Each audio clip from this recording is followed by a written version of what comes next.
All right, welcome back to the show. Remember, catch our interviews online, 24/7, ctnow.com/Dan. We're continuing our conversation with Education Commissioner Stefan Pryor. We want to finish up, Commissioner, the reform. We talked about tenure.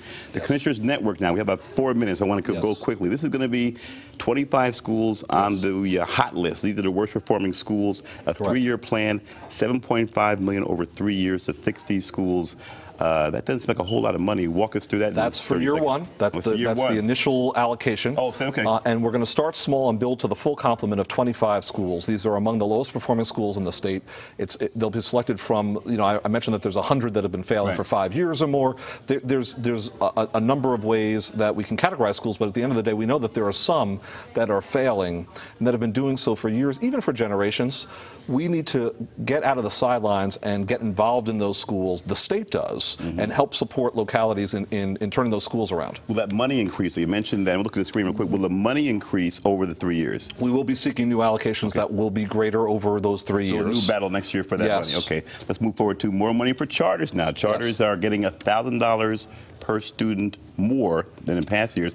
Now, the interesting story with charters is that when they first started, as you well know, the whole concept was we can do it better and cheaper.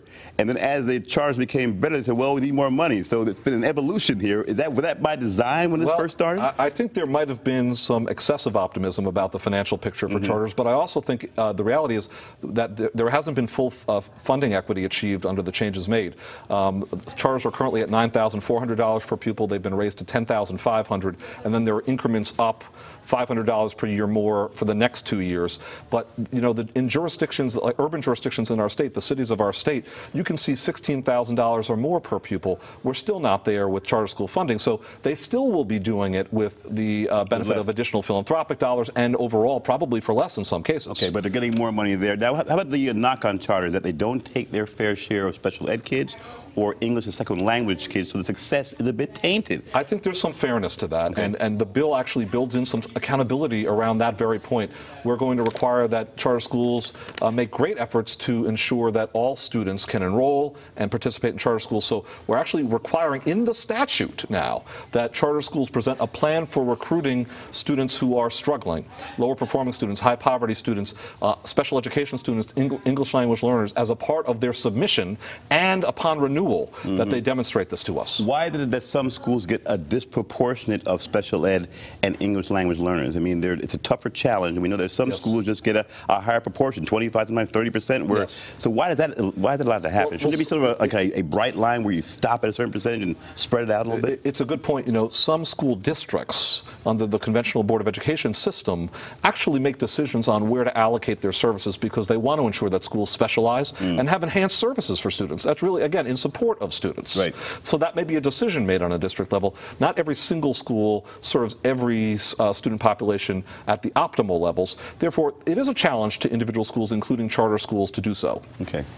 Do you think then with charters that at some point, if they become inundated with special needs and ELL, would there be a movement to say, hey, let's see how good those charters really are. Let's throw them these kids who are ELL and special needs, and let's see them do their stuff now. Can that undermine the success of these charters? I think it's a challenge that charter schools should embrace. There are some outstanding schools in our state that are working with struggling students, even students who have experienced discipline problems and other challenges in their lives. There are 2 charters of that type in Stamford, one of them called Trailblazers Academy, that are doing a really admirable job of working with specialized student populations. In the law, with the encouragement of the General Assembly, they built this into the law and we embraced it. There will be 2 out of the next 4 authorized state charter schools will in fact focus on dual language programs or specialized language skills for English language learners. So I think the charter movement should embrace the idea that some may want to serve low-income, high-poverty students, some may want to focus on particular types of tough cases, including discipline cases, and some may want to focus on language and special education scenarios. So you'll need some more training, it sounds like, for teachers who want to deal with English as a second language and special needs. You'll need more training for those teachers. You absolutely will. Right? You absolutely will, and you may need special supports in those schools as well. Real quick now, the issue of preschool. Now, if I were in charge, if you consulted me as a city commissioner, throw a lot of money at pre-K through 3 and make it a mandate where grade 3, if you're not reading grade 3, you don't get promoted until you're at level. What's wrong with it? Shoot a hole through that for me. No, and I wouldn't shoot a hole in it because the bill embraces both ideas. First of all, in terms of pre-kindergarten learning experiences, the bill provides for 1,000 new slots for young people to enter pre-kindergarten or early childhood programs in high-quality programs established by school readiness councils. So that's happening. 1,000 new slots. That was a challenge from the legislature after we introduced a plan for 500 slots, and that was a terrific way to evolve the bill, and we arrived at a better conclusion. And where those kids will go where? Because some say, where are they going to go? Especially in priority school districts and other districts that are identified as higher poverty,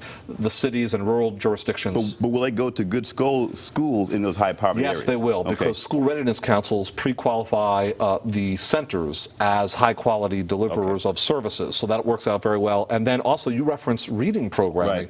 Right. We also have a pre-K to 3 reading program where 5 schools will be chosen to pilot full-bore, brand-new reading initiatives with the encouragement of the Black and Puerto Rican caucus of the legislature, who were remarkably terrific in their advocacy for this work, and statewide reforms along these lines as well for reading intervention teachers and top-notch reading assessments, state-of-the-art work around helping reading occur for young people, mastery among young people by grade 3. All right, real quick, 30 seconds now. The question we asked leading into here, and be honest here, Commissioner, just lay it out for us. What's the one thing missing in this bill that you wanted to have, that you'll push very hard for next year? I have to tell you, this is not evasion at all. We are so pleased that all of the central components of the governor's original bill are in the final bill, maybe even enhanced, maybe evolved. More power to implementation. More power for you. Some say you don't have enough autonomy. I'm focused, Dan, great question, but I'm focused on implementation. What's missing at this point is we've got to get the turnarounds going in these low-performing schools. We've got to get the alliance districts, our lowest-performing districts in the state, putting strategies in place to turn those districts around. We've got to get those early childhood slots opened up and then filled. We've got to make this work happen. Do you have enough autonomy right now? When you came in here, do you need more autonomy? We were given more authority. We were given more tools in this bill. No bill is perfect. No toolbox is perfect. We'll come back for more. Okay. But I have to tell you, we're very satisfied with what we were provided. We think we have a number of the tools we need to get the job done. Now, in partnership with all of the stakeholders, even those who debated and dialogued with us so vigorously, especially those, in fact, we're going to proceed together. And you would tell me if you wouldn't, right? I would tell you. Right on the air, I would tell you every time. All right, we're going to come back with more of the Commissioner and talk more about education. We'll be joined by educator and author Armand Fusco, a critic of past Connecticut reform efforts. He joins the conversation. He says there's only one reason, folks, why Connecticut has the widest achievement gap in the country for the last 20 years. You'll want to hear this. Remember, like us on Facebook, follow us on Twitter. Don't go away.